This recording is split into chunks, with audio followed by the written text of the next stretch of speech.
അസ്സലാമു അലൈക്കും വറഹ്മത്തുള്ളാഹി വബറകാതുഹു. പരിശുദ്ധമായ അറഫ മലയുടെ താഴ്വാരത്ത് ഇതുപോലെ കുറേ മലയുടെ അടിവാരത്ത് കുറേ ഹോൾസുകളുള്ള ഒരു സ്ഥലം കാണാൻ കഴിയും.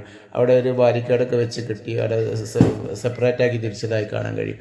അതിന് പ്രധാനപ്പെട്ട ഒരു ചരിത്രം നമുക്ക് പറയാനുണ്ട്. നിങ്ങൾ ആരെങ്കിലും അതിനെക്കുറിച്ച് ചിന്തിച്ച് നോക്കിയിട്ടുണ്ടോ?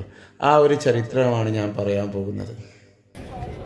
ഇത് കണ്ടില്ലേ, പിന്നെ അന്നത്തെ കാലത്ത് മക്കത്ത് എന്തുണ്ടായിരുന്നില്ല, പിന്നെ ഇവിടെ അറഫയിലും മീനയിലും ഒന്നും വെള്ളത്തിൻ്റെ സ്രോതസ്സില്ലായിരുന്നു. അതുകൊണ്ട് തന്നെ അബ്ബാസിയ ഖിലാഫത്തിൻ്റെ കാലഘട്ടത്തിൽ മഹദിയായ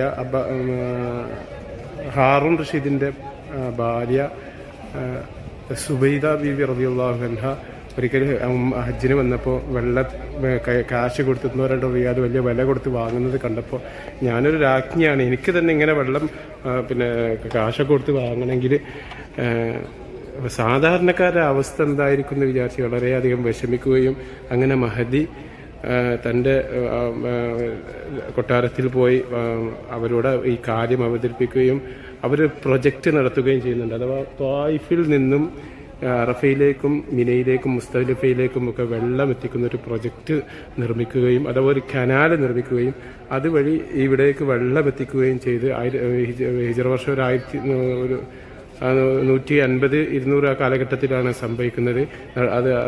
ഇത് നടക്കുന്നത് അങ്ങനെ ഇവിടെയൊക്കെ വെള്ളം എത്തിക്കാനുള്ള ഒരു കനാൽ നിർമ്മിച്ചതിൻ്റെ ഭാഗമായി ഇവിടെ വെള്ളം എത്തുകയും ഓൾസിലൂടെ ഇവിടെ വലിയൊരു ഹൗദ് ഉണ്ടായിരുന്നത്.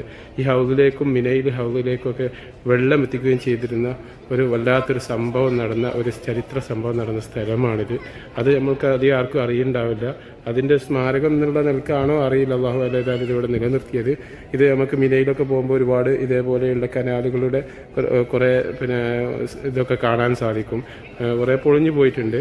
ഏതായാലും ഇപ്പം വെള്ളമെത്താത്ത കാലത്ത് ഇവിടെ വെള്ളം എത്തിക്കാൻ വേണ്ടി മഹദിയായ സുബൈദി കനാൽ എന്നാണ് ഈ കനാലിന് പറയപ്പെടുന്നത്.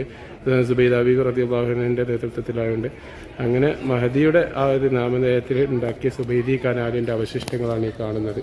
വളരെയേറെ ടാസ്ക് പിടിച്ച ഈ ഒരു കനാൽ നിർമ്മിക്കാൻ വേണ്ടി മഹദി തൻ്റെ ജീവിതത്തിലുള്ള വലിയൊരു സമ്പാദ്യം തന്നെ അതിന് ഇറക്കുകയും അത് വിജയത്തിലെത്തുകയും ആ വിജയത്തിൻ്റെ സന്തോഷം പങ്കിടുകയൊക്കെ ചെയ്ത ചരിത്രം വളരെ വിശാലമാണ്. ഇൻഷാ അല്ലാഹ് കൂടുതൽ ഞാൻ പറയുന്നില്ല. ഓക്കെ, ഇതിൻ്റെ സംഭവം നിങ്ങൾക്ക് മനസ്സിലായില്ലേ? ഓക്കെ, അസ്സലാമു അലൈക്കും.